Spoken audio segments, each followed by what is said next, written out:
Super star Thalaivar Rajinikanth గారిని పలకరిస్తున్నారు ప్రధాని.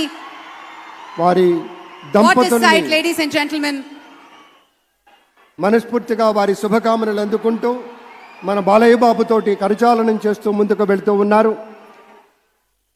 వేదిక మీద అందరినీ పేరు పేరున పలకరిస్తూ రజనీకాంత్ గారితో ప్రత్యేకంగా మాట్లాడుతూ ఉన్నారు. ఇది ప్రేమ, ఇది అభిమానం, ఇది వాత్సల్యం, ఇది కృతజ్ఞత, ఇది గౌరవం, అపారమైనటువంటి విశేష గౌరవంగా మనవి చేసుకుంటూ అద్భుతమైనటువంటి వారి యొక్క దిశానిర్దేశకత్వంలో మహనీయులు శ్రీ నరేంద్ర మోదీ గారి యొక్క దిశానిర్దేశకత్వంలో మన ఆంధ్రప్రదేశ్ రాష్ట్ర ప్రభుత్వం అగ్రగామి రాష్ట్రంగా నిలుస్తుందనటంలో సందేహం లేదు. అక్కడ అమిత్ షా గారు, ఇక్కడ మన వెంకయ్య నాయుడు గారు పెద్దలు వారిని పలకరిస్తూ ఉన్నారు. శ్రీ నరేంద్ర మోదీ గారు, ఇది అవ్యాజ అనుబంధం. ఏళ్ల తరబడి భారతీయ జనతా పార్టీ పలకరింపుని మనంతా వీక్షిస్తూ ఉన్నాము.